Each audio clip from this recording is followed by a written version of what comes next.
हश्र का दिन जानते हो? हाय, ये तो कब्र है। ये तो मौला अली ने कब्र वालों से मालूम किया, तो कब्र वालों ने अपनी, और मेरे हुजूर ने फरमाया आखिरत की मंजिलों में पहली मंजिल का नाम कब्र है। जो यहाँ पास हो गया वो वहां आखिरत में भी पास हो जाएगा। हजरत उस्मान गनी, मेरे मुस्तफा करीम के सहाबी, जरा जोर से कह दो सुभान अल्लाह।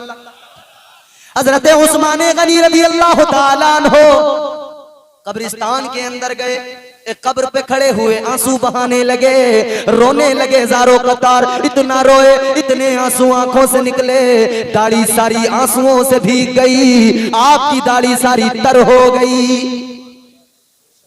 आपके खादिम ने अर्ज किया, हुजूर आप तो वो हैं कि अल्लाह के नबी ने फरमा दिया उस्मान तुम जन्नती हो।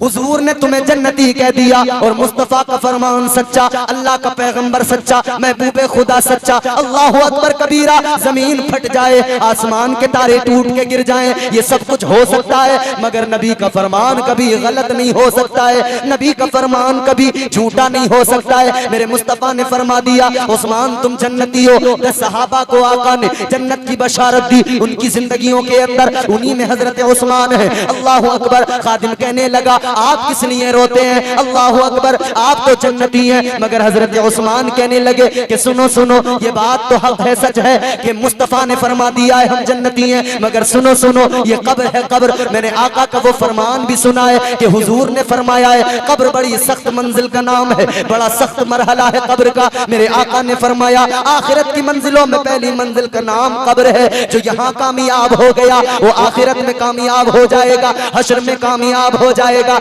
जो यहाँ फेल हो गया वहां भी फेल हो गया। वो थे जिनको जन्नती की बशारत मिली, जन्नत का मुजदे जाफिजा मिला, मगर फिर भी कब्रिस्तान जाते थे, आंसू बहाया करते थे। एक हम हैं ना आमाल हमारे पास है, कुछ भी नहीं है, फिर भी कब्रिस्तान में जाते हैं, रोते नहीं है, मजाक किया करते हैं, मजाक किया करते हैं। आओ मैं तुम्हें बताता हूं तुमने क्या समझा है कब्र को और क्या समझा है मरने को। इतना आसान तो नहीं है मरना। हमारी आपकी आंखें देखा करती हैं, बिस्तर पे एक इंसान पड़ा है, चम्मच से पानी मुंह में डाला जा रहा है। अभी सांसें चल रही थी, पानी का चम्मच से पानी मुंह में डाला था, मगर अभी पानी तो गया था, इससे निगला न गया। पता लगा जिस्म से रूह निकल गई, मर गया। हमने समझा बड़ा आसान है मरना, अभी तो पानी पी रहा था, अभी दम निकल गया, तो बड़ा आसान समझ लिया मरने को। इधर किसी ने गोली चलाई, इधर किसी के सीने पे लगी, जमीन पे गिरा, तड़पा, 10 सेकंड नहीं लगे, मर गया। हमने समझा बड़ा आसान है मरना। मेरे अजीजों इतना आसान नहीं है मरना, इतना आसान नहीं है। नहीं नहीं, गौर करो। आओ मैं बताता हूँ आपको मौत कैसे आती है और तकलीफ कैसी होती है। हजरत मूसा अलैहिस्सलाम अल्लाह के बरगुज़ीदा पैगंबर फरमाते हैं मौत के वक्त में मरने वाले को इतनी तकलीफ होती है जैसे किसी जिंदा बकरी के जिस्म से उसकी खाल को खींच लिया जाए। जो तकलीफ उस बकरी को होगी उससे कहीं ज्यादा मौत के वक्त में इंसान को तकलीफ होती है। यह है मौत की तकलीफ। फील करो, इसे महसूस करो एक लम्हे के लिए। इतना आसान तो नहीं है ना मरना। और फिर जानते हो इतनी तकलीफ, एक उंगली हमारी जरा सी कट जाए हम चीखने लगते हैं। बोलो है कि एक इंजेक्शन लगता है ना जब जिस्म के अंदर उछल जाता है, जरा सी उंगली कट जाए चीख निकल जाती है। लोगों जरा सी कोई तकलीफ हो जाए, जरा सी कोई चोट लग जाए, जख्म लग जाए, हम चीख जाते हैं, चीख निकल जाती है। मगर मौत के वक्त में इतनी तकलीफ होती है। मगर सुनो सुनो, इतनी तकलीफ होने के साथ चीखने की इजाजत नहीं है, हाय हाय करने की इजाजत नहीं है, चिल्लाने की इजाजत नहीं है। लोगों सुनो सुनो, जब मौत आती है उस तकलीफ को मरने वाला महसूस करता है, बाकी किसी को पता नहीं लगता है, इसलिए कि उसे चिल्लाने की इजाजत नहीं, उसे चीखने की इजाजत नहीं। और जब वो कब्र में जाता है, कब्र जब दबाती है तो उस आवाज को सिर्फ इंसान नहीं सुना करते हैं, इंसानों के अलावा उस आवाज को कायनात की तमाम मखलूकात सुनती है। यह है मौत। इतना आसान नहीं मेरे भाई। फिर वो मंजर। अच्छा, मौत के वक्त में एक चीज और यहाँ पर ऐड कर दूं मैं, ये बड़ा तवील मौजू है जो मैंने छेड़ दिया। ये औलिया इकराम, ये उर्स का मौका है, मैं आपको भी बता रहा हूँ बुजुर्गों ने क्या किया, उम्मत को क्या सिखाया। गुनाहगार आया तो नेक बन के गया है, चोर आया तो वली बन के गया, क्योंकि ये खुद भी तौबा करते थे, दूसरों को भी तौबा के रास्ते पे डालते थे। जो मैंने आयत पढ़ी ना अभी, उसका मैं मुकम्मल आपको तर्जुमा भी नहीं सुना पाया। अत्ताइबून, तौबा करने वाले। अभी तो सिर्फ तौबा पे अगर बात करें, रातें खत्म हो जाएं, बात खत्म ना हो। एक सहाबी मेरे हुजूर की बारगाह में आए, बड़े फिक्रमंद थे, बड़े फिक्रमंद, घबराए हुए। इधर हुजूर बात कर रहे हैं, सहाबा बैठे आए। आने के बाद में कहा हुजूर की बारगाह में, हुजूर मैं एक सवाल करना चाहता हूँ। प्रधान की बैठक पे कुछ लोग बैठे हों, वहां पे कोई बात चल रही हो, और फिर कोई आए अचानक और आकर के, प्रधान जी जरा मेरी बात सुन लो, सबकी छोड़ो। तो प्रधान जी कहेंगे भाई बैठ तो जा, कम से कम जरा इंतजार तो कर ले, ये बात हम कर रहे हैं ये तो पूरी हो जाए, फिर अपनी बात सुना देना, है नहीं। गांव के प्रधान में इतना एटीट्यूड होता है, मगर सुनो इमामुल अंबिया की शान बयान कर रहा हूं मैं किसी गांव के चौधरी, किसी मुखिया की नहीं, मैं नबियों के इमाम की बात कर रहा हूं। अल्लाह अकबर। बात तो हो रही थी सहाबा से, मगर जब ये आए ना, इन्होंने आके बस जल्दी हुजूर की बारगाह में, उसके हुजूर एक सवाल पूछना है। मेरे हुजूर ने गुस्सा नहीं किया, दिल नहीं तोड़ा इनका। मेरे हुजूर ने फरमाया हाँ पूछो, क्या सवाल है। मुस्तफा करीम की बारगाह में वो सहाबी अर्ज करने लगे, या रसूल अल्लाह, ताजदारे मदीना, बस इतनी बात मालूम करने आया हूं, कल कयामत के दिन हिसाब कौन लेगा। मेरे हुजूर ने फरमाया है मेरे सहाबी, कल कयामत के दिन कोई और हिसाब नहीं लेगा, बल्कि हिसाब परवरदिगार लेगा। कौन लेगा हिसाब? अल्लाह, खालिक मालिक। समझ रहे हो? कयामत का जो दिन है ना, वो 50,000 साल का, रिवायत में आता 50,000 साल का एक दिन। कब्रों से लोग उठेंगे, किस हाल में उठेंगे? बरहना, जिस्म पे कोई लिबास नहीं होगा। कई हजार साल तो ऐसे गुजर जाएंगे कि लोग बस इसी फिक्र में होंगे, अपनी अपनी धुन में लगे होंगे, बस बख्शे जाएं, काम बन जाए, नफसी नफसी नफसी नफसी नफसी नफसी, किसी को किसी की कोई परवाह नहीं, किसी को किसी से कोई मतलब नहीं, भाग रहे होंगे इधर उधर। कई हजार साल इसी में गुजर जाएंगे। जब कई हजार साल गुजर जाएंगे तो फिर ये तमाम इंसानियत, तमाम उम्मतें कहेंगी या अल्लाह, अल्लाह की बारगाह में अर्ज करेंगी, परवरदिगार बहुत वक्त गुजर गया, मालिक अब हिसाब ले ले, अल्लाह अब हिसाब ले ले। जन्नती जन्नत में चले जाएंगे, दोज़खी दोज़ख में चले जाएंगे, मालिक अब हिसाब किताब शुरू कर दे, अब हिसाब ले ले। मगर वो खौफनाक मंजर होगा, ऐसा खतरनाक दिन होगा कि तमाम लोग अल्लाह तबारक व तआला के जलाल से इस कदर मरऊब होंगे, अल्लाह ताला के जलाल से, परवरदिगार आलम के जलाल से इस कदर लोग जो है मरऊब होंगे। ये हाल होगा कि डर रहे होंगे, उनके खौफ इस बला के होंगे कि वो परेशान होंगे। तो ये तमाम उम्मतें मशवरा करेंगी कि भाई किसी ऐसे आदमी को तलाश करो कि आज वो हमारे काम आ जाए, हमारा काम बन जाए। तो ये सब क्या करेंगे मिलके कि चलो हमारे सारी नस्ल इंसानियत के बाप हजरत आदम अलैहिस्सलाम हैं, अल्लाह के पैगंबर हैं, उन्हें तलाश करो। ए लोगों याद रखना, इधर सारी उम्मतें मशवरा करेंगी, चलो तलाश करो, हजरत आदम को तलाश करो। तो तमाम दुनिया इंसानियत जमा हो जाए, फिर उसमें हजरत आदम को ये तलाश करने निकले, कितना वक्त लगेगा? गांव का एक आदमी जंगल में हो, उसे गांव में तलाश करें 1 घंटा तो लग ही जाता है ना। फरमाया गया जब ये उम्मतें हजरत आदम को तलाश करेंगी, 1 दिन नहीं, 2 दिन नहीं, 4, 5, 10, 20 दिन नहीं, जब ये उम्मतें तलाश करेंगी हजरत आदम को, तो 500 साल का जमाना लग जाएगा। कितना टाइम? 500 साल लग जाएंगे हजरत आदम को ढूंढने में। 500 साल का जमाना गुजरेगा, हजरत आदम मिल जाएंगे। बहुत अच्छा सुना है आपने, अल्लाह ताला आपको खुश रखे। मैं बड़ा थका हुआ था, मुसलसल प्रोग्राम हो रहे हैं और अभी भी बड़ा लंबा सफर करके बंगाल से दिल्ली, दिल्ली से बाइकार आपके यहाँ तक पहुंचा, आगे भी फिर निकलना। इतना थका हुआ था, आवाज भी मुतासिर थी, मुझे यकीन नहीं था आप इतना अच्छा सुनेंगे, और मुझे खुद पे भी यकीन नहीं था कि मैं कुछ बोल पाऊंगा। अल्लाह का करम है, बुजुर्गों का फैजान है, साहिब मजार का करम है, काम अल्हम्दुलिल्लाह हो गया, आप तक बात मेरी पहुंच गई, पैगाम पहुंच गया। अब आखिरी बातें हैं, तकरीर खत्म कर रहा हूँ, जरा झूम के कह दो सुभान अल्लाह। 500 साल का जमाना लग जाएगा हजरत आदम अलैहिस्सलाम को तलाश करने में। जब हजरत आदम अलैहिस्सलाम मिलेंगे, सारे उम्मती, सारी उम्मतें, सारी इंसानियत आपकी बारगाह में दस्तबस्त अर्ज करेगी, ए पैगंबर खुदा, ए हजरत आदम अलैहिस्सलाम, आप तमाम नस्ल इंसानी के बाप हैं, आप तमाम नस्ल इंसानी के बाप हैं। अल्लाह अकबर। उम्मतें अर्ज करेंगी, आज हम परेशान हैं, अपनी औलादों के काम आ जाइए, आज हमें परवाने जन्नत दिलवाइए, आज हमारी बख्शिश करवाइए। हजरत आदम अलैहिस्सलाम फरमाएंगे, इज़हबू इला गैरी, फरमाएंगे किसी गैर के पास जाओ, मैं नहीं कर सकता, मेरा काम। हजरत आदम फरमाएंगे मैं तो खुद अपनी फिक्र में लगा हूं, अगर अल्लाह ने मुझसे सवाल कर लिया आदम ये बताओ जन्नत में दाने गंदम क्यों खा लिया था, मैं इसी फिक्र में लगा हूं, उसका जवाब क्या दूंगा। अपना खुद देखो। थक गए आप लोग। हजरत आदम अलैहिस्सलाम फरमाएंगे अगर अल्लाह ने मुझसे ये सवाल कर लिया, ये मुजम्मिल भाई बैठे ना कल से परेशान थे, इन्हें बड़ी फिक्र लगी थी मौलाना आएंगे कि नहीं आएंगे। कल से फोन पे फोन कर रहे थे, हजरत बड़ा लोग मुझे पकड़ पकड़ के खींचेंगे अगर नहीं आए। मैंने कहा आपसे वादा है तो पहुंचूंगा। हजरत आदम अलैहिस्सलाम फरमाएंगे मैं अपनी फिक्र में लगा हूं, जाओ किसी और को तलाश करो, किसी गैर के पास जाओ। अब उम्मतें फिर मशवरा करेंगी, तमाम इंसान फिर कहेंगे क्या करें, तो फिर कहेंगे चलो आओ चलो आगे चलो, हजरत नूह की बारगाह में चलते हैं। अब उम्मतें फिर उन्हें तलाश करेंगी। ए मेरे अजीजों, फरमाया गया, इमाम फखरुद्दीन राजी रहमतुल्लाह अलैह फरमाते हैं 500 साल का जमाना लग जाएगा तब हजरत नूह अलैहिस्सलाम मिलेंगे। फिर 500 साल लगेंगे। अच्छा ये बातें तो आपने 12 सुनी होंगी कि भाई उम्मतें उनके पास जाएंगी, हजरत नूह के पास, हजरत इब्राहिम के पास, मगर ये प्रोसेस जो है ना बड़ा लंबा है। 500 साल में हजरत आदम अलैहिस्सलाम मिले, और मिले तो काम भी नहीं बना। आप किसी सरकारी दफ्तर में जाएं, 1 घंटा लाइन में खड़े हों और फिर जब आपका नंबर आए ना उसी वक्त में पता लगे कि आपका काम ही नहीं होने वाला है, तो कैसा फील होता है। कोई सरकारी कागज बनवाने जाए, घंटों की लाइन, घर से निकले हैं, शहर पहुंचे हैं, खाना नहीं खाया, धूप बर्दाश्त की है, प्यास लग रही है, लाइन में लगे हुए, बुरी हालत है। अब वहां जब पहुंच गए तो वहां पहुंच के पता लगा तुम्हारा काम ही नहीं होगा, तो बड़ा अजीब फील होता है ना। यहाँ तो 500 साल लग जाएंगे, 500 साल। 500 साल के बाद में जब हजरत आदम अलैहिस्सलाम के पास ये पहुंचेंगे, पता लगा कि 500 साल तो तुमने तलाश किया मगर तुम्हारा काम नहीं बनेगा।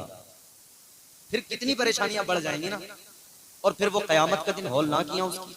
ये तो आज हम कहीं किसी दफ्तर में जाए, मियां जरा ये सूरज की तपिश कितनी बुलंदी पे सूरज है, वहां तो फरमाया गया 1.25 नेज़े पे सूरज होगा। मेरे अजीज वहां कोई काम आए ना आए मगर तेरे मेरे नबी उम्मत के गमखार नबियों के इमाम काम आए। फिर हम इसीलिए तो कहते हैं शाहे उमम फखरे रसूल, शाहे उमम फखरे रसूल, वल्लाह तेरी क्या शान है शाहे उमम फखरे रसूल, वल्लाह तेरी क्या शान है शाहे उमम,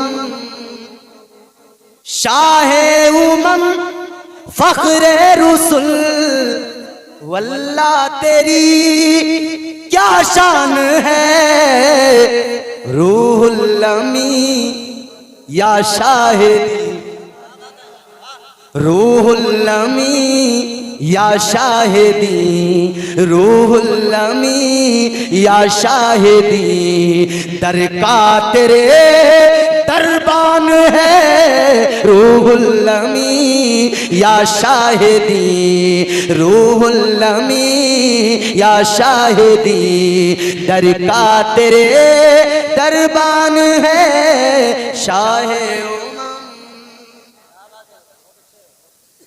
रब की रजा चाहो अगर राजी करो सरकार को, ऐसे नहीं मिलेगी अल्लाह की रजा।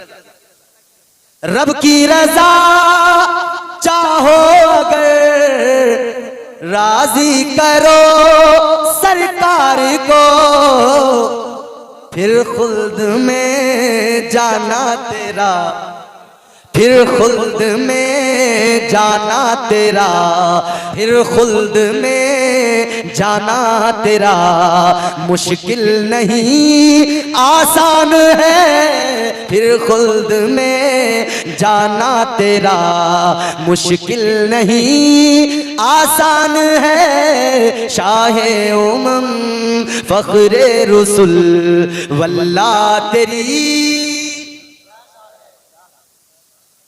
500 साल में हजरत नूह अलैहिस्सलाम मिले, उन्होंने भी जवाब एक ही दिया। क्या जवाब?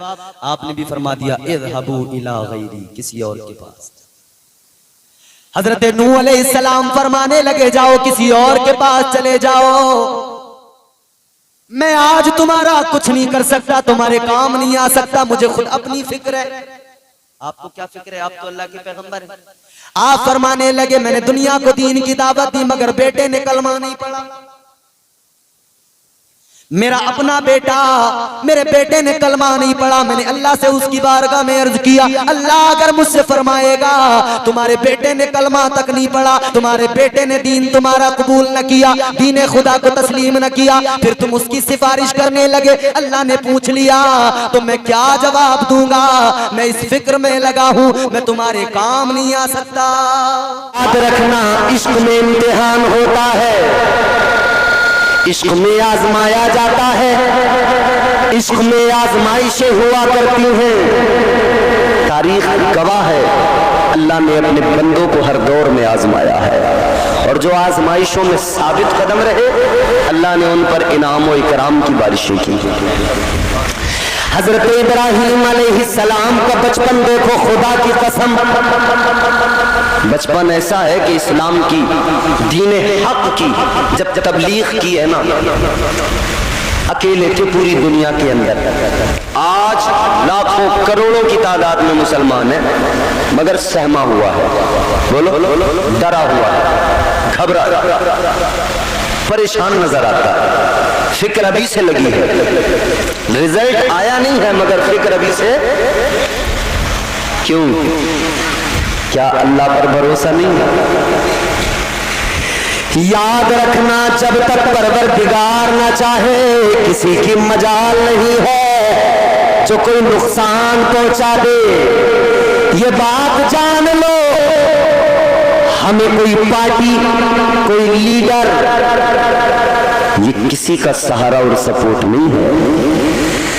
याद रखना, हम जो इस मुल्क के अंदर आबाद है, मौजूद है, किसी पार्टी के रहमो करम पर नहीं, किसी लीडर के रहमो करम पर नहीं, हम तो अपने परवरदिगार के रहमो करम पर जिंदा है, मुस्तफा की इनायतों पर आबाद है, मुस्तफा जान रहमत का सदका है, ताजदार मदीना का करम है जो बचाए हुए है।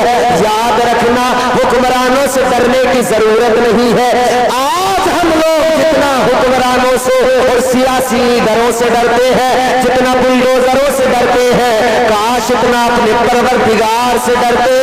खुदा की कसम ये नौबत ना आती, इसलिए कि जो अल्लाह से डरता है वो फिर कायनात में किसी से नहीं डरता है। अल्लाह से डरे आदमी, फिर किसी का डर उसको नहीं रहे। हजरत इब्राहीम अलैहिस्सलाम फकत अल्लाह से डरते थे, किसी का डर ही नहीं था। पूरी कायनात में, पूरी दुनिया में अकेले थे अल्लाह का नाम लेने वाले।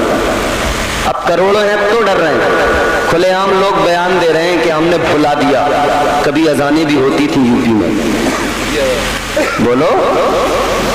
कह रहे हैं अगले 5 साल में लोग बिल्कुल भूल जाएंगे कि कोई अजान भी कोई चीज होती थी। अरे तुम्हारी 7 पुश्तें जोर लगा लें, ना अजान खत्म हो सकती है ना इस्लाम खत्म हो सकता है। बोलो हो सकता है? जोर से बोलो ना, इतने ठंडे पड़ने की जरूरत क्या है? ये इस्लाम है, याद रखना। कोई ताकत नहीं है जो इस्लाम को मिटा सके, पैगंबर इस्लाम के लाए हुए मजहब को मिटा सके। ये ताजदार मदीना का लाया हुआ दीन है, मेरे मुस्तफा का अता करदा दीन है। एक अकेले हजरत इब्राहीम अलैहिस्सलाम पूरी दुनिया के अंदर, बचपन में आपने देखा लोग बुतों को फरोख्त भी करते हैं, लोग बुतों की पूजा करते हैं, अपने हाथों से बनाया, फैक्ट्रियां हैं, कारखाने हैं। हजरत इब्राहीम का चचा था आजर, आजर की अपनी फैक्ट्री, अपना कारखाना, पत्थर के बुत बनाता था, उनको बेचा करता था।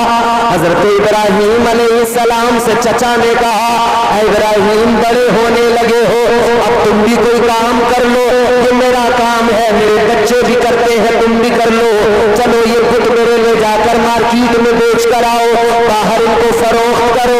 आपने कहा ठीक है चलो बेच दूंगा। हजरत इब्राहीम भी लेकर चले हैं, अल्लाहु अकबर कबीरा। हजरत इब्राहीम इब्राहिम के चचाजाद भाई भी बुत बेचने चले और बुत बेचने वाले भी चले। वो बुत बेच रहे हैं तो आवाज लगा रहे हैं, ऐ लोगों बुत खरीद लो, मेरे पास जो बुत है बड़ा उम्दा तराशा हुआ है।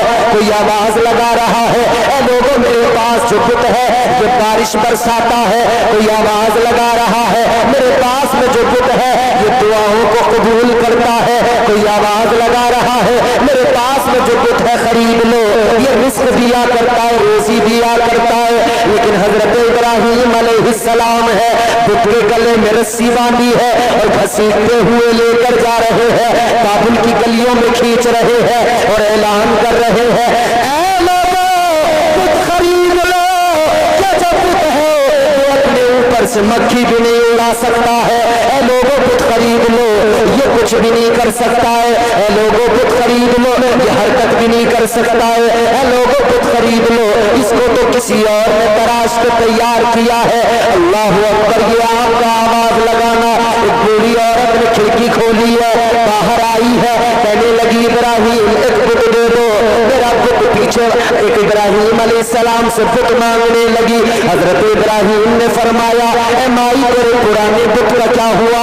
कहने लगी इब्राहिम, मेरा जो पुराना बुत था जिसकी मैं इबादत किया करती थी उसको तो चोर उठा कर ले गया, चुरा कर ले गया। हजरत इब्राहिम ने फरमाया, ऐ माई किस बुत की पूजा करती है? उसे चोर उठाए, वो अपनी हिफाजत नहीं करता, वो तेरी हिफाजत कैसे कर सकता है? नारे रिसालत, मसलके आला हज़रत फैज़ान औलिया इकराम तारीख़ इतिहास रसा क़िबला। कहा चोर उठा के ले जाए, जो खुद को नहीं बचा सकता किसी चोर से, वो तुझे क्या बचाए? बात दिल में उतर गई। कहने लगी इब्राहिम बातें बड़ी प्यारी किया करते हो, बातें बड़ी अच्छी किया करते हो, फलसफा जो तुमने समझाया समझ में आ गया, बात जो तुमने समझाई समझ में आ गई, मगर इब्राहिम ये बता दो, अगर इनको खुदा न मानूं, इनके आगे सर न झुकाऊं तो किसको खुदा मानूं? हजरत इब्राहिम ने फरमाया, है माई खुदा तो वो है जिसने जमीन और आसमान को पैदा किया, कायनात के जर्रे जर्रे को पैदा किया। खुदा तो वो है जो हकीकी तौर पर दुनिया का मालिक है। खुदा तो वो है जो सारी दुनिया के निजाम को चलाता है। खुदा तो वो है कि जो सूरज को निकालता है, चांद को निकालता है, जिसने सितारों को जगमगाहट अता की है, जिसने मुझे और तुझे पैदा किया है। कहने लगी इब्राहिम, उस खुदा की मारिफत कैसे नसीब होगी, उस खुदा का कुर्ब कैसे नसीब होगा? हजरत इब्राहिम ने फरमाया, ऐ माई कलमा मेरा पढ़ लो, सर उस खुदा की बारगाह में झुका दो। उसे अपना कलमा पढ़ा दिया। अब दीन की तबलीग शुरू हो गई, दीन हक का पैगाम सुना दिया। एक से दूसरी जगह ये पैगाम पहुंचने लगा। लेकिन ये सारे के सारे लोग बुतों की पूजा करने वाले काबुल के लोग एक मेला भी लगाया करते थे। शहर के बाहर एक मेला लगता था। एक दिन उनका जो दिन मुकर्रर था, उस दिन सारे के सारे लोग अपने शहर से निकल जाते थे, सारे कबीले वाले मेला देखने जाते थे। जिस तरह से आज भी हमारे यहाँ पर देखा गया है मेले सजाए जाते हैं। याद रखना अजीजों, इस्लाम मेलों की इजाजत नहीं देता, इस्लाम तमाशों की इजाजत नहीं देता, इस्लाम ढोल तमाशों की इजाजत नहीं देता। याद रखना, इस्लाम इजाजत देता है तो फकत इतनी इजाजत देता है, ये महफिलें सजाओ, जहाँ जाओ अल्लाह का जिक्र करो, उसके महबूब का जिक्र करो, जिक्र सुनते रहो। लेकिन याद रखना, इस्लाम कभी फजूल कामों की इजाजत नहीं देता, इस्लाम ढोल ताशों की इजाजत नहीं देता। ये मेरे मुस्तफा का दीन है, ये ताजदारे मदीना का प्यारा इस्लाम है। अजीजाने गिरामी कद्र गौर फरमाइए, ये सारे के सारे मेले में जाते थे। तरीका ये था, ये बहुत सारी मिठाइयाँ अपने बुतों के सामने अपने इबादत खाने में लाकर रख दिया करते थे। फिर ये सारे चले जाते थे मेले के अंदर, शाम को वापस आते थे। इनका अकीदा ये था, जो मिठाइयाँ रखी है बुतों के सामने, वो सारा का सारा तबर्रुक बन जाएगा, उसको खाएंगे शिफा मिलेगी, उसको खाएंगे बीमारियां दूर होगी। अजीजाने गिरामी कद्र मेले का दिन आया, इन्होंने हजरत इब्राहिम से कहा इब्राहिम चलो मेला देखने चलो। हजरत इब्राहिम ने फरमाया मैं नहीं जाऊंगा, तुम लोग सारे चले जाओ। ये लोग सारे अपने इबादत खाने में मिठाइयां रख कर चले गए। इधर सारे बाबुल के लोग मेले में गए, सारे कबीले वाले मेले में गए। हजरत इब्राहिम इनके इबादत खाने में आ गए, इनके माबद के अंदर आ गए। आपने आकर देखा, आपको जलाल आ गया, सारी मिठाइयां सामने रखी है, पत्थरों के बुत बने हुए हैं। आपको जलाल आया, आपने कुल्हाड़ा उठाया और बुतों को तोड़ना शुरू कर दिया। फरमाते हैं ऐ मिट्टी के पत्थरों के बेजान खुदा हो, अगर तुम वाकई खुदा हो, मिठाइयां सामने रखी है, खाते क्यों नहीं हो? अगर तुम वाकई खुदा हो, अगर हिल सकते हो, हरकत कर सकते हो, तो इन मिठाइयों को उठा लो। आपको जलाल आया, आपने सारे बुतों को तोड़ दिया। सारे बुतों को तोड़ने के बाद में जो सबसे बड़ा बुत था, कुल्हाड़ा उठाया, उसके कांधे पे रख दिया, घर चले आए। शाम को जब सारे लोग मेले से लौट कर आए, उन्होंने अपने इबादत खाने का हाल देखा, बुतों की यह हालत देखी, सारे के सारे गुस्से में लाल पीले हो गए, आ गए। सबने कहा भाई ये पता लगाओ किसने किया ये काम। तो किसी ने कहा एक ही तो है जो हमारे माबूदों को बुरा कहता है, एक ही तो है जो हमारे पत्थर के खुदाओं को बुरा कहता है। कहने लगे वो फकत इब्राहिम है, तो एक काम करो, इब्राहिम को बुलाओ, सजा दो। इब्राहिम का यही काम है जो इब्राहिम ने किया है। इन सारे लोगों ने हजरत इब्राहिम को बुलाकर सवाल किया, इब्राहिम ये बताओ हमारे खुदाओं को तुमने तोड़ा है, इन माबूदों को क्या तुमने तोड़ दिया? हजरत इब्राहिम ने फरमाया कि ये देखो जो बड़ा वाला बुत है, जिसके कांधे पे कुल्हाड़ी रखी है, तुम्हारे छोटे छोटे बुतों को इस बड़े वाले बुत ने तोड़ दिया है। क्यों कहा ये जानते हो कि बड़े वाले ने तोड़ दिया? इसकी भी वजह, पैगंबर खुदा है ना, दलील बनाया तो उसी बड़े वाले बुत को बनाया। आपने फरमाया मैंने नहीं तोड़ा, इसने तोड़ा। लोग हंस के कहने लगे इब्राहिम कैसी बात करते हो, क्या ये पत्थर का बुत कुल्हाड़ी उठा सकता है? क्या ये इनको मार सकता है? क्या ये तोड़ सकता है? हजरत इब्राहिम अलैहिस्सलाम ने फरमाया कि जब तुम ये जानते हो, मानते हो कि ये उठा नहीं सकता, चला नहीं सकता, तोड़ नहीं सकता, हिल नहीं सकता, डुल नहीं सकता, फरमाते जब तुम जानते हो ये कुछ नहीं कर सकता, बेकार है, तो फिर तुम्हारी अक्ल पे हैरत है, अफसोस है, फिर भी ऐसे बेजान और बेबस खुदा की इबादत करते हो, ऐसे पत्थर के माबूदों के आगे सर झुकाते हो। इतना कहा तो लोग नाराज हो गए, सारे के सारे नमरूद के पास चले गए। कहने लगे नमरूद से जाकर कहेंगे इसके लिए किसी जंग के मैदान में जंग के लिए निकले हैं, आप अपने लश्कर के साथ जा रहे हैं, चिलचिलाती दोपहर की धूप है, रास्ते में आपने एक पहाड़ी पर लोगों को आते जाते देखा, तो मालूम किया क्या मामला है, क्यों ऊपर ये आना जाना लगा हुआ है। बताया गया यहाँ ऊपर कोई अल्लाह वाले बैठे हैं, कोई दरवेश बैठे हैं। ऐ बादशाह वो दुआ करते हैं काम हो जाता है, ये भीड़ इसीलिए है, लोग उनके पास जा रहे हैं उनसे मिलने के लिए। बादशाह ने सोचा मैं महाज पर जा रहा हूं तो क्यों ना जाते जाते अपने लिए अल्लाह वाले से दुआ करा के जाऊं। रोक दिया लश्कर को, कहा ठहर जाओ मैं जरा अल्लाह वाले से दुआ करा लेता हूं। हजरत औरंगजेब आलमगीर रहमतुल्लाह अलैह, दोपहर की चिलचिलाती धूप है, मुश्किल से पहाड़ पर चढ़े, थकन हो गई। ऊपर जाकर देखा तो लाइन लगी है, नंबर है। काफी देर के बाद में काफी लंबी लाइन लोगों की लगी है, पीछे आप भी खड़े हो गए लाइन। काफी वक्त गुजरने के बाद में जब आपका नंबर आया, आप आगे गए, जाकर कहने लगे ए दरवेश दुआ कर दो, महाज पर निकला हूं। इधर ये जो दरवेश बना बैठा है कोई और नहीं, वही बहरूपिया है। इसने हाथों को उठाया, दुआ करने लगा, दुआ दी और उसके बाद में नसीहतें करने लगा। ऐ बादशाह, अल्लाह की मदद के साथ लड़ना, अल्लाह की मदद पे भरोसा करना। नसीहतें करने लगा बादशाह, जब जीत कर आओ, फतह हासिल कर लो तो मगरूर ना होना, घमंड ना करना। बादशाह को इस बार एहसास ही नहीं हुआ। नसीहतें भी कर दी, दुआ भी कर दी। हजरत औरंगजेब आलमगीर ने चंद सिक्के मुसल्ले के नीचे रखे और इजाजत ली। उल्टे पैरों जब वापस चलने लगे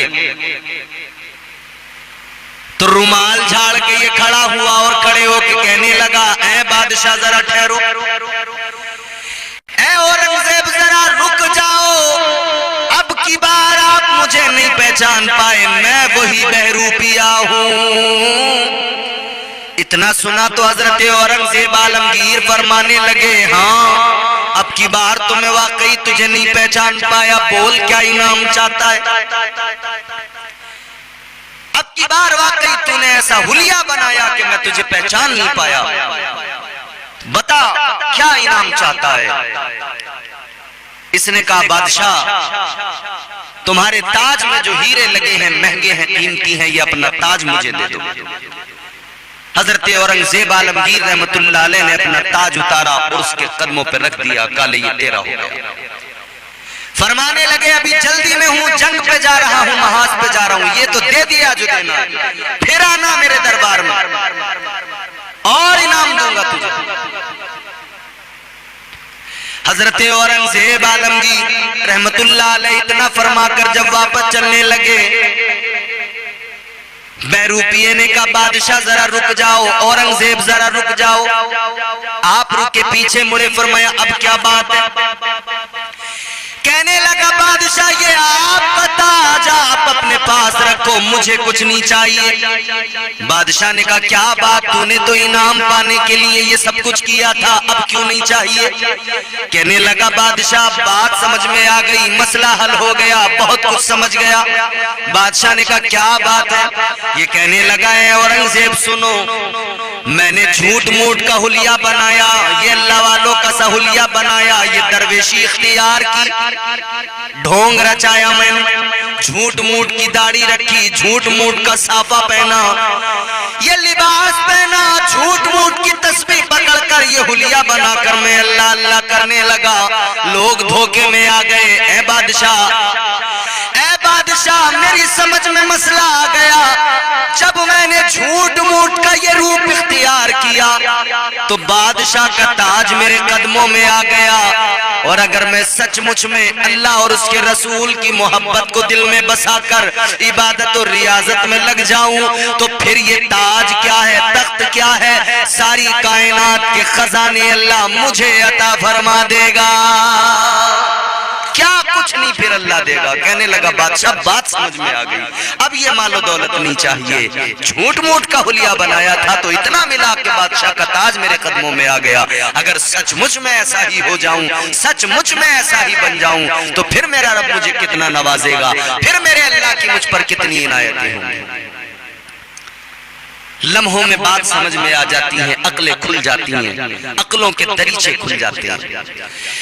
अजीजाने गिरामी वकार उस दिन के बाद में वो वाकई दरवेश बन गया, अल्लाह अल्लाह में लग गया। बात समझने वाली ये है, जो नबी का सच्चा गुलाम बन जाए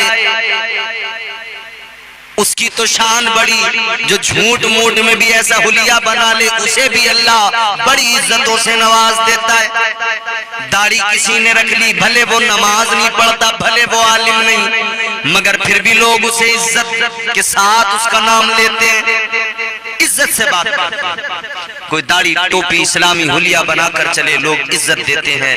तो फिर अगर कोई वाकई मोहम्मद मुस्तफ़ा सल्लल्लाहु अलैहि वसल्लम का सच्चा गुलाम हो जाए तो फिर उसे दुनिया कितनी इज्जतें देगी। हजरत बिलाल हबशी रज़ी अल्लाह तआला अन्हु, रंग काला, गुलाम इब्ने गुलाम, मगर एक दिन मुस्तफ़ा जाने रहमत से नजर लड़ गई, मुस्तफ़ा का प्यार सीने में आ गया, इश्क हो गया जनाबे हजरत बिलाल को मदीने वाले आका से। और याद रखना अजीजों, बात इश्क की होती है, नाम जबान पे पे फौरन हजरत बिलाल का आ जाता है। वो हजरत बिलाल हबशी रदी अल्लाह ताला अन्हु, अल्लाह अल्लाह, हजरत अमीरुल मोमिनीन खलीफतुल मुस्लिमीन हजरत सैयदना उमर फारूक आजम रदी अल्लाह ताला अन्हु के पास आए मिलने के लिए। हजरत उमर जैसा जलीलुल कद्र सहाबी और दूसरा खलीफा जिनकी शान ये कि कैसर और किसरा के ऐवान जब उनका नाम सुने तो उनमें जलजला आ जाए, वो हजरत उमर फारूक आजम। मगर जब हजरत बिलाल आए हैं, हजरत उमर अपनी कुर्सी से उठ गए, जिस जगह बैठे थे अपनी मसनद से उठ गए, खड़े हो गए। लोग देख रहे हैं, हैरान है, ए उमर आप तो खलीफतुल मुस्लिमीन हो, अमीरुल मोमिनीन हो, फिर भला बिलाल के लिए ये सब क्यों? हजरत उमर ने फरमाया सुनो, एक बात अच्छी तरह जान लो, ये बिलाल पहले तो गुलाम था उमैया बिन खलफ का, मगर जब इसने मुस्तफा की गुलामी को इख्तियार किया और हजरत बिलाल से भी कहने लगे हैं बिलाल, जब से तुम मदीने वाले आका के गुलाम बन गए उसी वक्त से उम्मत के इमाम बन गए। जब इज्जतें मुस्तफा ने अता की हो तो फिर उमर की क्या मजाल के बिलाल का अदब न करे, बिलाल की इज्जत न करे। मेरे मुस्तफा जाने रहमत फतेह मक्का के मौके पर जब काबे के अंदर से बुतों को आका ने निकाला, जब बुतों को तोड़ा गया, मेरे मुस्तफा जाने रहमत ने हजरत बिलाल को पुकारा। हजरत बिलाल आ गए, या रसूल अल्लाह हाजिर हूं। मेरे आका ने फरमाया बिलाल जरा अजान पढ़ो, काबे की छत पर चढ़ जाओ। सवाल किया गया, या रसूल अल्लाह इतना बड़ा दिन है, आज भी बिलाल से अजान पढ़वाएंगे? मेरे आका ने फरमाया मार खा के बिलाल अजान, मार खा के अजान पढ़े बिलाल, सफर में अजान पढ़े बिलाल, मैदान जंग में अजान पढ़े बिलाल, हर जगह जब बिलाल अजान पढ़े तो फिर आज इतना बड़ा मौका आया, अल्लाह ने इज्जत अता की, तो फिर आज क्यों बिलाल अजान नहीं पढ़े? आज भी मैं सबको बताना चाहता हूँ, जो कुफ्र के दलदल से निकलकर मेरी गुलामी में आता है उसे नजरअंदाज नहीं किया जाता, बल्कि उसे इज्जतों के ताज अता किए जाते हैं। हुजूर ने इज्जतें अता फरमाई हैं, हुजूर की गुलामी से इज्जतें मिलती हैं। लोगों हुजूर के सच्चे गुलाम बनो, हुजूर से मोहब्बत करो, इश्क करो। हजरत सलमान फारसी रदी अल्लाह ताला अन्हु गवर्नर जब बन गए थे, दस्तरखान पे बैठे खाना खा रहे हैं, आपके साथ अशराफ वक्त बैठे हैं, मुशीर व वजीर बैठे हैं, सफीर बैठे हैं, दस्तरखान पे बैठे। मेरे नबी की सुन्नत है, अगर रोटी का टुकड़ा दस्तरखान पे गिर जाए तो उठाकर खा लो। हजरत सलमान फारसी ने जब रोटी का टुकड़ा दस्तरखान पे गिरा, उठा के खा लिया। बराबर में जो बैठे थे उन्होंने कान में कहा, सलमान फारसी ये क्या कर रहे हो? कान में कहा, ये क्या कर रहे हो? ये लोग देखेंगे तो क्या सोचेंगे? अब आप गवर्नर हो, गवर्नर, ये आपको जेब नहीं। इतना सुना तो हजरत सलमान फारसी आहिस्ता भी कान में जवाब दे सकते थे, मगर जोर से जवाब दिया। हजरत सलमान फारसी ने फरमाया सुनो, आज भले ही मैं गवर्नर बन गया हूं, मगर मैं वो वक्त नहीं भूला जब सर पे खजूरों की टोकरियां उठाता था, जब एक बाग में नौकरी करता था, बागबानी किया करता था, खजूरों की टोकरियां सर पे उठाता था, फिर मुस्तफा की गुलामी में आया, फिर ताजदारे मदीना की गुलामी ने इज्जतों से नवाजा, फिर मुझे ये इज्जत मिली। ये मेरे सर पे जो बाल हैं ये मुस्तफा की गुलामी के उगाए हुए हैं। आज जो इज्जतें हैं मुस्तफा की गुलामी के सबब हैं। मैं गवर्नर बनकर हरगिज ऐसा नहीं कर सकता कि सुन्नते मुस्तफा को छोड़ दूं। फरमाते सुन्नते मुस्तफा को मैं तर्क नहीं कर सकता, नबी की सुन्नतों से पीछे नहीं हट सकता। ये मेरे आका के सहाबा की मोहब्बत है। याद रहे ये मोहब्बत ही दुनिया और आखिरत में कामयाबी की जमानत है। इकबाल ने कहा था कि मोहम्मद से वफा तूने तो हम तेरे हैं, ये जहां चीज है क्या लोहो कलम तेरे हैं। इश्क मुस्तफा से जिंदगी बनती है, न हो जो इश्क मुस्तफा तो जिंदगी फजूल है। इश्क मुस्तफा की बदौलत इज्जतें मिलती हैं। आज भी अगर इज्जतें मिलेंगी तो मुसलमानों ये जो कमी आई है ये इस वजह से कि हम दुनिया के हरीस हो गए, माल और दौलत के हरीस हो गए। मुस्तफा जाने रहमत से सच्ची मोहब्बत करो, मदीने वाले आका से सच्चा प्यार करो। खुदा की कसम इज्जतें बढ़ के तुम्हारे कदमों के बोसे लेती नजर आएंगी। मगर आज कहां से इज्जत मिले, अफसोस होता है, शर्म आती है जब सोशल मीडिया पर आए दिन ये देखने को मिलता है कि हमारे घरों का हाल क्या है। हमारी बेटियां सोशल मीडिया पर आज डांस कर रही हैं, ठुमके लगा रही हैं, किसी को कोई परवाह नहीं, किसी को कोई फिक्र नहीं। गैर मुस्लिमों के साथ में हमारी बच्चियों का मिलना जुलना, आना जाना, दोस्तियां करना, ये सब हो रहा है। आए दिन सोशल मीडिया पर वीडियोज आती हैं मगर किसी को कोई परवाह नहीं। हर आदमी ये सोच रहा है मेरी बेटी नहीं है, आज किसी की बेटी है, कल तेरी बेटी बहन या तेरे रिश्ते में कोई हो सकती है, फिर क्या करोगे? पूरी कौम की जिम्मेदारी बनती है कि इस मसले पर गौर करें और संजीदगी से इसका हल तलाश करें। वल्लाहु आलम सच है या झूठ है। एक वीडियो मेरी नजर से गुजरी सोशल मीडिया पर, मुझे किसी ने भेजी और उस पर लिखा हुआ था एक मुस्लिम बच्ची किसी गैर मुस्लिम के साथ मोहब्बत हो गई, उसके साथ चली गई, शादी कर ली। अब वो क्या करता है, लाकर खिंजीर का गोश्त, सूअर का गोश्त उसको लाकर देता है, कहता है इसको खाओ। उसके मुंह के अंदर जबरदस्ती डाल रहा है खिंजीर का गोश्त और वो उसको उसकी कैफियत बदल रही है, उसको उल्टियां सी आ रही हैं।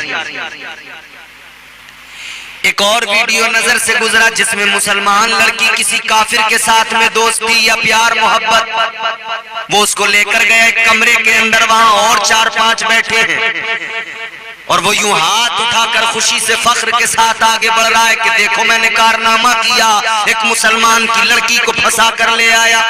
फिर वो लड़की वहां बैठ के हाथ जोड़ रही है। शर्म करो मुसलमानों, ये घरों का क्या माहौल बन गया। खुदा के लिए इन बच्चियों का ख्याल करो। ये जो हमारे घरों की बच्चियां बाहर निकलती हैं, नजर रखो कहां जा रही हैं, किधर जा रही हैं। और तालीम के नाम पर अगर ये सब कुछ हो रहा है तो याद रखना ऐसी तालीम की हमें जरूरत ही नहीं है जो हमारे मुआशरे को तबाह कर दे। ऐसी तालीम किस काम की जो हमारी बच्चियों का ईमान ही बर्बाद कर डाले। घर में बिठाकर उन्हें तालीम दो, खुद बनो टीचर, उसकी माँ टीचर बने, घर में बिठाकर तालीम दो, भाई उसको तालीम दे। या फिर आप किसी ऐसी जगह पर तालीम दिलाएं जहां पर आपको लगता हो कि यहाँ पर हम एतमाद भरोसा कर सकते हैं। साथ उसको जाइए छोड़ने के लिए, लेकर आइए, बिल्कुल भी चूक नहीं होनी चाहिए। वक्त ना मिले कि बच्ची किसी गैर के साथ भाग जाए। मेरे अजीजों, वक्त आ गया है, अब बहुत ज्यादा मोहतात रहने की जरूरत है।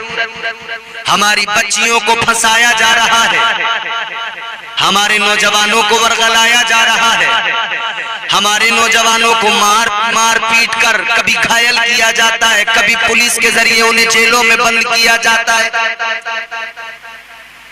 अपने तर्ज जिंदगानी को बदलने की जरूरत है, अपनी आदतें, अपने अतवार बदलने। दुनिया से इतना दिल न लगाओ, दुनिया की रंगीनियों ने बर्बाद कर दिया। माल दौलत के जो हम हरीस बन गए, इस हिरस ने हमें बर्बाद कर दिया।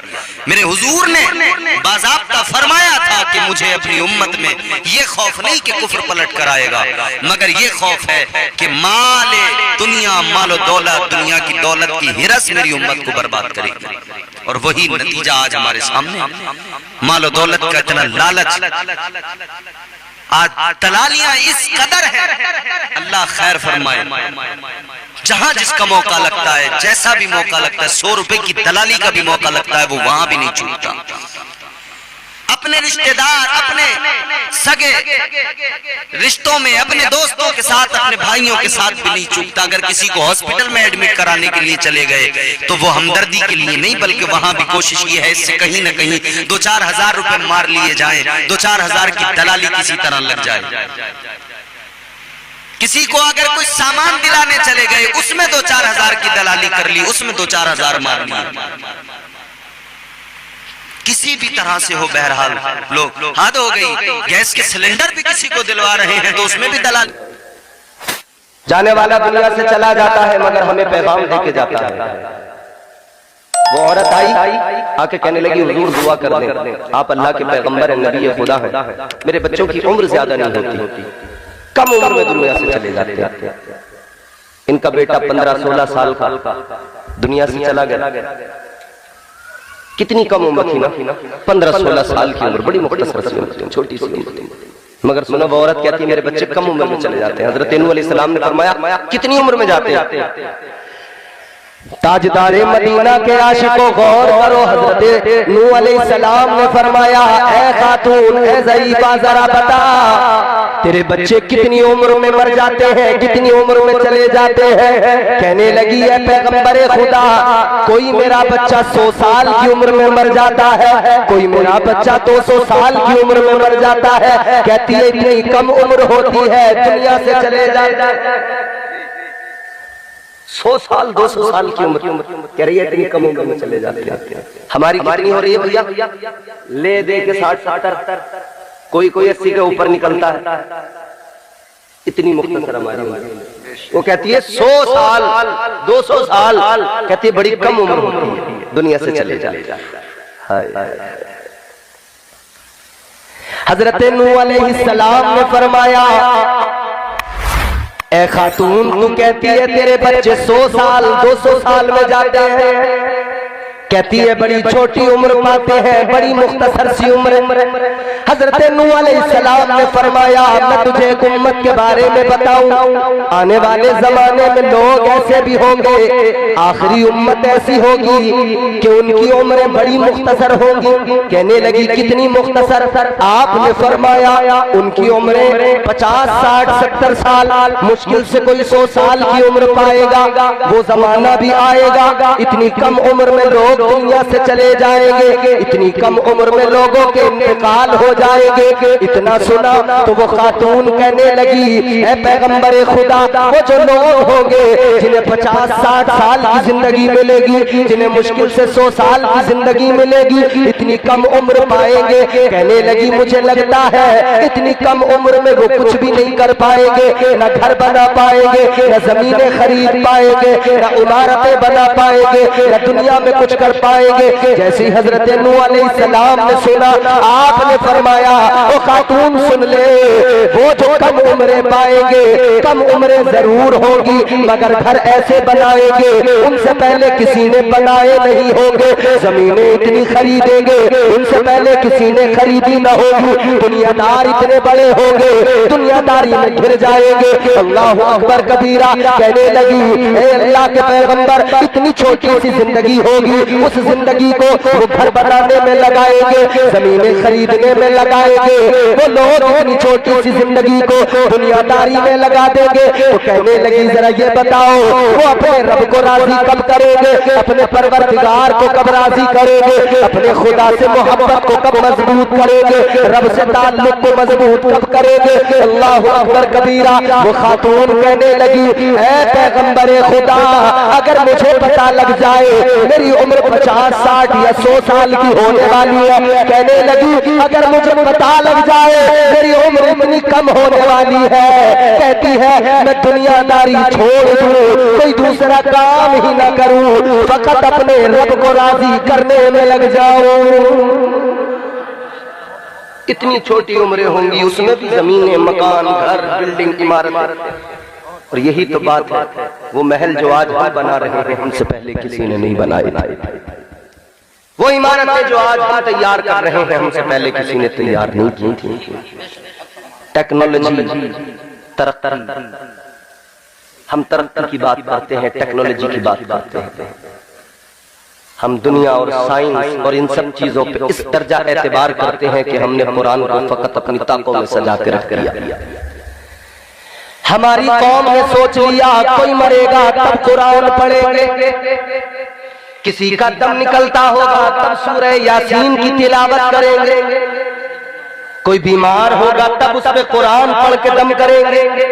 हमने समझ लिया कहीं कुरान खानी होगी घर में बरकत के लिए तब हम कुरान पढ़ेंगे, जब हमारे यहाँ कोई 40वां आएगा तब हम कुरान पढ़ेंगे, जब हमारे यहाँ कोई 20वां 10वां होगा तब हम कुरान की तिलावत करेंगे। लेकिन मेरे अजीजों, कुरान इसलिए नहीं था कि फकत 40वें में पढ़ा जाए, कुरान इसलिए नहीं था कि फकत इसे किसी के मरने पे पढ़ा जाए, कुरान इसलिए नहीं था कि फकत कुरान मजीद को किसी बीमार पर दम करने के लिए पढ़ा जाए। ना ना मेरे अजीजों, कुरान इसलिए नहीं था, कुरान तो इसलिए था ऐ मुसलमान कुरान मिला है, दस्तूरे हयात है, तेरी कामयाबी का राज इसी में है। तो कुरान पढ़ेगा तो कामयाब हो जाएगा। कुरान पढ़कर समझ ले तुझे सैकड़ों हजारों करोड़ों मोती कुरान अता करेगा। कुरान तुझे तरक्की भी देगा, कुरान तुझे दुनिया में भी कामयाब करेगा। तू टेक्नोलॉजी की बात करता है, कुरान तेरे लिए राहें हमवार कर देगा। बदकिस्मती है तुम्हारी मेरी,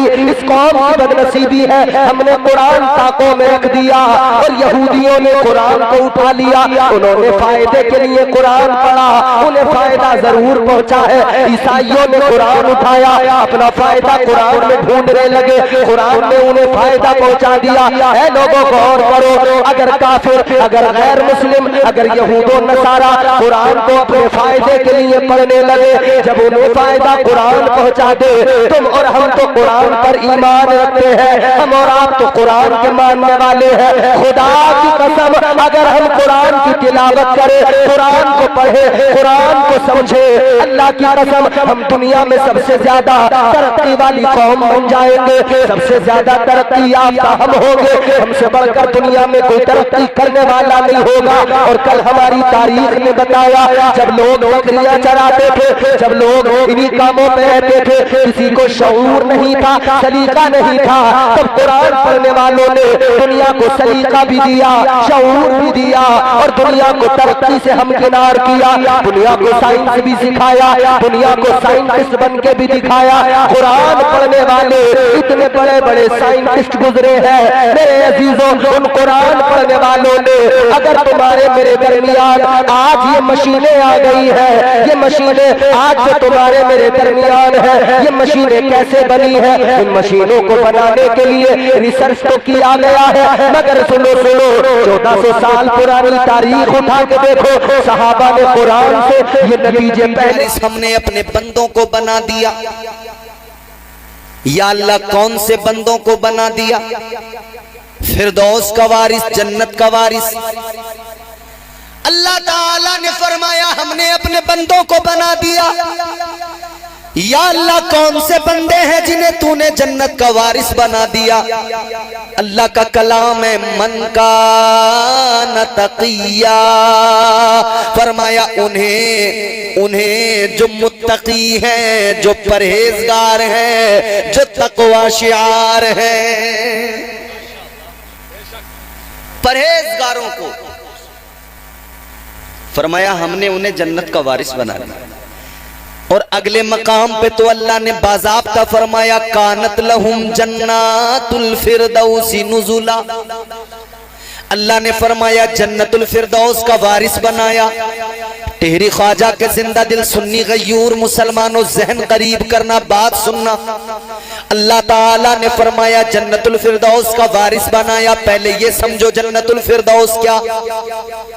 जन्नत के कई दर्जे, जन्नतुल मावा जन्नत का एक दर्जा, जन्नतुल नईम जन्नत का एक दर्जा, मगर बारगाह मुस्तफा में चलो, ताजदारे मदीना ने ऐलान फरमा दिया, तुम्हारे मेरे आका ने बता दिया जन्नत में कई दर्जे हैं, मगर जन्नत का जो आला तरीन दर्जा है उसे जन्नतुल फिरदौस कहा जाता है। आका ने फरमाया ऐ मेरे गुलामों, जब भी अल्लाह की बारगाह में हाथ उठाया करो, जब भी परवरदिगार से मांगा करो जन्नत, जब भी जन्नत का सवाल किया करो, आका ने फरमाया अपने रब से, परवरदिगार से जन्नतुल फिरदौस मांगा करो।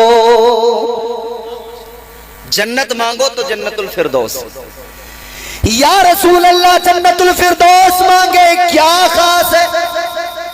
आका ने फरमाया जन्नतुल फिरदौस वो जन्नत का दर्जा जिसके ऊपर रहमान का अर्श है। जन्नतुल फिरदौस जन्नत का वो दर्जा, आका फरमाते हैं जहां से जन्नत की नहरें निकलती है, ये वो जन्नत का आला दर्जा है। अजीजों, जन्नतुल फिरदौस मांगा करो। आका ने बंदो, आका ने अपने गुलामों को हुक्म दे दिया। अजीजाने गिरामीउल कद्र, ये जन्नत का आला तरीन दर्जा अल्लाह ताला ने फरमाया इसका वारिस हमने मुत्तकियों को बना दिया।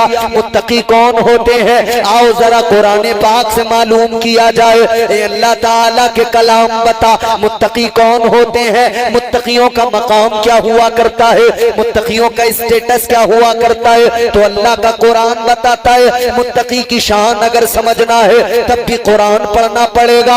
मुत्तकी का स्टेटस समझना है तुम्हें कुरान उठाना पड़ेगा। मुत्तकी का मकाम मर्तबा समझना है तो तुम्हें कुरान पढ़ना होगा। और ये जानना है मुत्तकी कौन होता है तब भी तुम्हें कुरान उठाना पड़ेगा। अल्लाह अकबर कबीरा। अब कुरान मुत्तकी की शान बयान करता है। अल्लाह ताला का कुरान कहता है इन्नल्लाह युहिब्बुल मुत्तकीन। अल्लाह ताला का कलाम कहता है अल्लाह ताला मुत्तकियों से मोहब्बत फरमाता है। अल्लाह ताला तकवा शार लोगों से मोहब्बत करता है। अगले मकाम पे फरमाया इन्नल्लाह मअल मुत्तकीन, फरमाया अल्लाह साथ है तो मुत्तकियों के साथ है। अब जरा कुरान की बारगाह में सवाल किया जाए, ए रब के कलाम, ये तो समझ में आया मुत्तकी की शान बड़ी है, मुत्तकी का मकाम बड़ा है, मगर जरा कुरान ये बता मुत्तकी कोई बंदा बनता कैसे है? मुत्तकी किसी को ये खिताब कैसे मिलता है? तो अल्लाह ताला का कलाम है, परवरदिगार का कुरान बताता है इन्नल्लज़ीना यग़ुद्दूना अस्वातहुम इंदा रसूलिल्लाह उलाइकल्लज़ीना इम्तहनल्लाहु क़ुलूबहुम लित्तक़वा। अल्लाह ताला का कुरान कहता है लोगों मुत्तकी जानना है कौन होता है? तो आओ जान लो मुत्तकी कौन होता है। रब काबा ने ऐलान कर दिया जो मेरे महबूब की बारगाह में बाअदब रहे, जिसकी आवाज पस्त रहे, जो हबीब का अदब करता है, अल्लाह ताला उसके दिल को तकवा अता फरमा देता है। तकवा उसे अल्लाह अता करता है जो बाअदब होता है, मुस्तफा की बारगाह का अदब करता है। पता लग गया कोई भी शख्स कितनी नमाजें पढ़ ले, कितने सजदे कर ले, तकवा शियार नहीं बन सकता। सिर्फ नमाजों की बुनियाद पर कोई मुत्तकी नहीं बन सकता जब तक के दिल में मुस्तफा का अदब न हो, जब तक के ताजदारे मदीना की मोहब्बत न हो, आका का अदब न हो। दिल में अदब अगर मुस्तफा का होगा तो वो मुत्तकी कहलाएगा। अब देखो जरा नबी के सहाबा मुत्तकी, अल्लाह अल्लाह कितना अदब किया। सिद्दीक अकबर, अल्लाह अकबर, तमाम इंसानों में, नबियों के बाद, पैगंबरों के बाद, रसूलों के बाद में अल्लाह ताला ने जिनको सबसे ज्यादा इज्जत अता फरमाई हजरत अबू बकर सिद्दीक आशिक सादिक है मेरे आका से। ऐसी मोहब्बत, ऐसा प्यार, अल्लाह अकबर कबीरा, रहती दुनिया तक मिसालें दी जाएंगी। वो सिद्दीक अकबर, मगर शान इतनी बुलंद बाला अल्लाह ने अता इसलिए की कि मुस्तफा के बाअदब, मुस्तफा की बारगाह का अदब करते थे। ताजदारे मदीना की बारगाह में बाअदब रहते थे, मुस्तफा का अदब किया तो अल्लाह ताला ने इज्जतों से नवाज दिया। मुस्तफा का अदब किया, अल्लाह ने मुत्तकी बना दिया। हजरत उमर फारूक आजम, अल्लाह अल्लाह, मुस्तफा का अदब किया, अल्लाह ने मुत्तकी बना दिया। हजरत उस्मान गनी, मुस्तफा का अदब किया, अल्लाह ने मुत्तकी बना दिया। हजरत मौला अली, मुस्तफा का अदब किया, अल्लाह ने मुत्तकी बना दिया। हजरत तलहा और जुबैर, मुस्तफा का अदब किया, अल्लाह ने मुत्तकी बना दिया। हजरत बिलाल हबशी, मुस्तफा का अदब किया, अल्लाह ने मुत्तकी बना दिया। हजरत इमाम हुसैन, मुस्तफा का अदब किया, अल्लाह ने मुत्तकी बना दिया। हजरत इमाम जाफर सादिक, मुस्तफा का अदब किया, अल्लाह ने मुत्तकी बना दिया। बगदाद की सरजमीन पर पीराने पीर रोशन ज़मीर सरकारे गौसे आजम मुस्तफा का अदब किया, अल्लाह ने मुत्तकी बना दिया। हिंदुस्तान में हिंदुस्तान के राजा हम सब के ख्वाजा सरकारे गरीब नवाज हजरत ख्वाजा मोइनुद्दीन हसन चिश्ती संजरी अजमेरी, अल्लाह अल्लाह मुस्तफा का अदब किया, अल्लाह ने मुत्तकी बना दिया। पता लगा मुत्तकी वो होता है जो मुस्तफा का अदब किया करता है। अदब नहीं, तकवा है ही नहीं। अदब से तकवा मिलता है, ये याद रहे। और जिन्हें तकवा मिल गया, जो मुत्तकियों के जुमरे में आ गए, फिर कुरान कहता है अल्लाह मोहब्बत भी उनसे करता है, अल्लाह साथ भी उन्हीं के है। इन्नल्लाह माल मुत्तकीन, अल्लाह उन्हीं के साथ है। ऐ लोगों, ये वही जमात है जिन्हें तकवा हासिल हुआ मुस्तफा के अदब की बुनियाद पर, एहतराम मुस्तफा अदब मुस्तफा की बुनियाद पर जिन्हें तकवा हासिल हुआ, उसी जमात को आज हम औलिया की जमात कहा करते हैं। क्योंकि नबी ये आखिरुज़्ज़मा सल्लल्लाहु ताला अलैहि वसल्लम हमारे आका आखिरी नबी आखिरी रसूल, नबूवत का दरवाजा बंद। हुजूर के बाद हुजूर के सहाबा वो सहाबी उसे कहते हैं जिसने ईमान की हालत में हुजूर का दीदार किया, ईमान की ही हालत में दुनिया से रुखसत हुआ, वो सहाबी। उनके बाद में सहाबा के बाद में ताबईन, फिर तबे ताबईन, लेकिन फिर अब नबूवत का दरवाजा बंद, सहाबियत भी खत्म। क्योंकि नबी दुनिया से जाहिरी तौर पर रुखसत हुए, सहाबियत का भी दरवाजा बंद हुआ। मगर हाँ, एक दरवाजा खुला है, वो विलायत का दरवाजा है। अब जितने भी दुनिया में मुत्तकी नजर आएंगे, अल्लाह की कसम, हर मुत्तकी अल्लाह का वली होगा। हर मुत्तकी, हर तकवा शिआर अल्लाह ताला का वली होगा। और फिर जिसे अल्लाह तकवा अता कर दे, जिसे अल्लाह तकवे की दौलत से नवाज दे, उसका मकाम फिर अल्लाह ताला बुलंद फरमाता है, इतना बुलंद करता है, फिर अल्लाह फरमाता है वो जो बागे जन्नत है, बागे फिरदौस है, उसकी विरासत अल्लाह फरमाता है मैंने इनको अता फरमा दी है। अच्छा, एक बात सुने, समझ में आ रही है बात? यकीनन समझेंगे। मेरे बुजुर्ग जितने यहाँ बैठे हैं, उनका सर हिलाना मुझे बताता है कि बात समझ में आ रही है, और नौजवानों का मुस्कुराना मुझे बताता है कि बात समझ में आ रही है। अल्लाह ने जन्नतुल फिरदौस का वारिस बनाया। अब जरा से एक सिस्टम और समझते हैं, बाप अपनी जमीन का वारिस किसे बनाता है? बोलो टिहरी वालों, जोर से बोलो।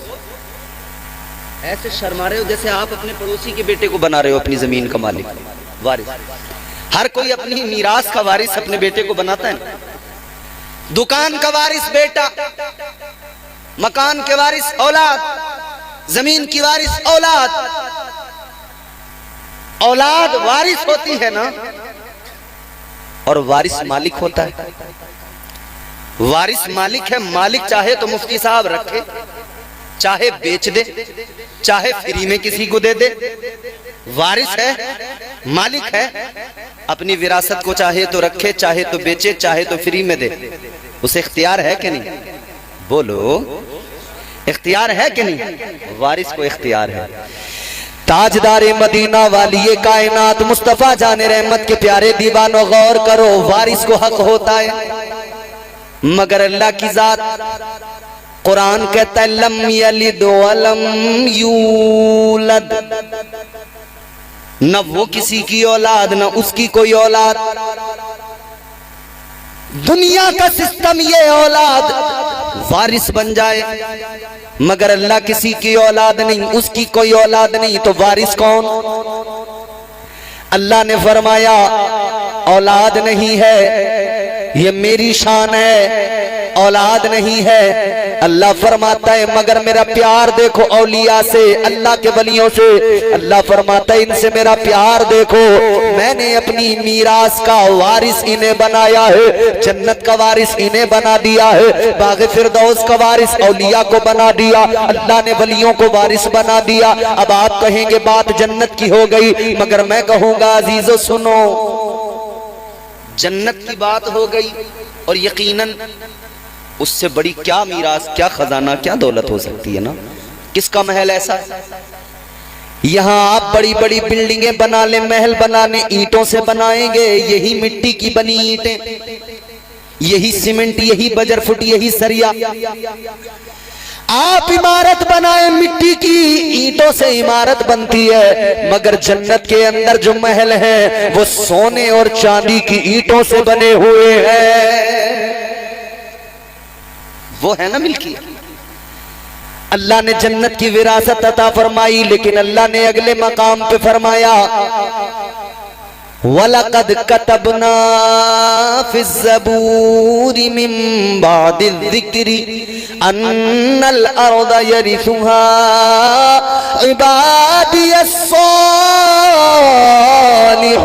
इबादियस्सालिहून। अल्लाह ताला ने यहाँ पे फरमाया, अल्लाह ने ऐलान कर दिया, ज़बूर के अंदर भी ये बात लिख दी गई कि अल्लाह ताला की सारी कायनात यानी सारी जमीन की विरासत अल्लाह ताला ने अपने वलियों को, अपने परहेजगार सालिहीन बंदों को अता फरमाई है।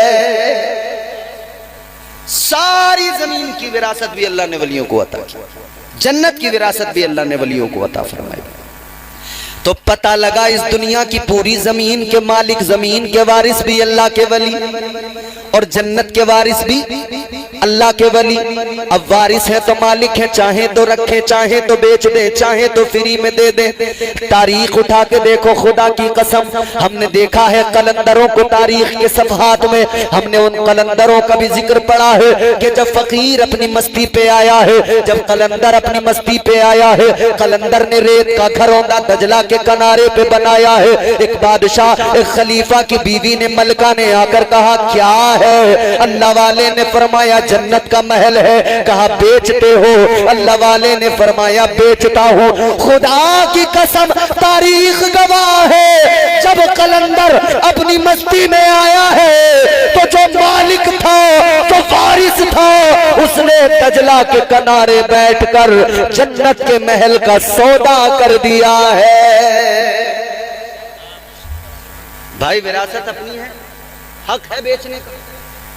अब एक बात, ये किसकी शान है? अल्लाह वालों की। ये लीचड़ों की शान नहीं है, ये गंजेड़ियों की, नशेड़ियों की, सुलभा और चिलम के धुएं उड़ाने वालों का मामला नहीं है मियां, समझ रहे हो? ये लटें लंबी लंबी करके जो आ रहे हैं ना, अपने आप को अल्लाह वाला बताते हुए, कोई सुल्फा पीते हुए आ रहा है, कोई गांजा, कोई चरस फूंकता हुआ आ रहा है। हर ऐरा गैरा नत्थू खैरा अगर अपने आप को कहे मैं वली, कहना दफा हो जा। वे वली किस ऊंचे मकाम पर वली का अल्लाह ने क्या उनका मर्तबा बुलंद किया है, उनकी शान क्या? तू अपने आप को देख, अपने आप को देख।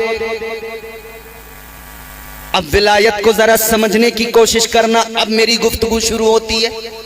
अब तक तो मैंने आपको सिर्फ कुरान की आयत का मफहूम समझाया।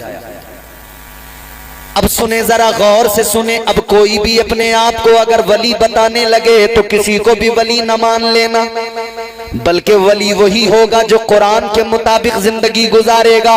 वली वही होगा जो कुरान के मुताबिक अपनी जिंदगी गुजारेगा, अमल करेगा।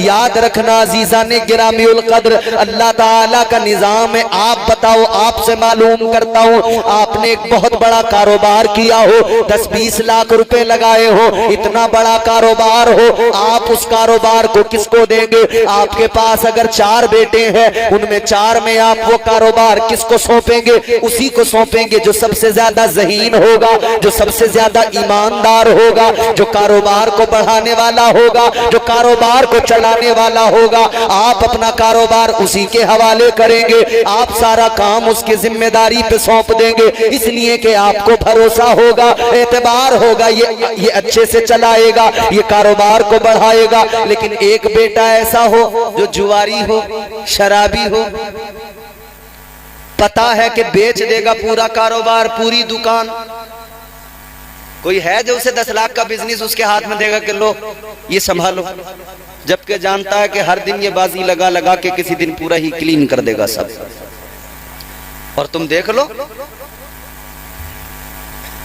आप देखते नहीं हो उन्हें, है? बस इसी फिक्र में रहते हैं कि आज तो लगी जाएगी मेरी बाजी। बाजी लगने के चक्कर में अपने आप के तमाम घर में जो कुछ था सब बेच बाच के फूंक दिया, सब खत्म कर दिया। एक बाजी लगाने के चक्कर में सब कुछ खत्म कर दिया। और मैंने मुफ्ती कमरुल हसन साहब एक दिन अखबार में पढ़ा, हजरत अखबार में मैंने पढ़ा, एक आदमी ने दिवाली के मौके पर बाजी लगा दी जरा बड़ी, पैसे जितने थे सब हार गया। अब इसने कहा कुछ नहीं बचा, क्या लगाऊं? इसने अपनी बीवी को लगा दिया। हम पहले सुनते थे बचपन में ऐसी बातें कि कोई अपनी बीवी को हार गया था जुए में। मैंने अखबार में पढ़ा, न्यूज की कटिंग देखी मैंने, एक आदमी ने इस दौर के अंदर भी अपनी बीवी को बाजी में लगा दिया जुए में। जब खबर फैली ना तो फिर उस पर मुकदमा हुआ, पुलिस ने सख्ती की। ये ऐसी खराब चीज है, याद रखना, ये जुआ इंसान को बर्बाद कर दिया करता है, ये शराब इंसान को बर्बाद कर दिया करती है। और जुआरी अपने फिराक में रहता है, नशेड़ी अपनी फिराक में रहता है, इसे दुनिया से मतलब नहीं है। इसे सिर्फ इतनी देर या तो ये अपने जुए में और शराब में और नशे में लगा रहेगा, या उससे बाहर आएगा तो फिर इस चक्कर में रहेगा कि कहीं से जुगाड़ हो जाए, पैसे इतने मिल जाएं कि एक बाजी और खेल लूं। नशेड़ी इस जुगाड़ में रहता, किसी का भगोना चुरा लूं, किसी का बर्तन चुरा लूं, किसी का कुछ चुरा लूं, बस किसी सूरत से मेरे नशे का काम हो जाए। शराबियों को आजकल देख नहीं रहे हो, गांवों के अंदर कुछ नहीं मिलता तो घर से सिलेंडर ही उठा के ले जाते। स्मैक ये चरस ये कुछ नहीं मिलता तो घरों से जो है पतीलियां, बगोने, चम्मच, बर्तन, प्लेटें, प्याले यही चुरा के ले जाते। बहुने तो इतना चाहिए कि नशे का इंतजाम हो जाए, जुगाड़ हो जाए, कर तो कुछ सकते नहीं है। क्या जमाना आ गया, संजीदगी खतरे में है, खुद नुमाई का चलन है, सादगी खतरे में है, सर छुपाती फिर रही है आबरू इस दौर में, या इलाही कर मदद पाकीज़गी खतरे में है। जब से कम ज़र्फ़ों की आमद मैं कदे में हो गई, रो रहे हैं जामो मीना में कशी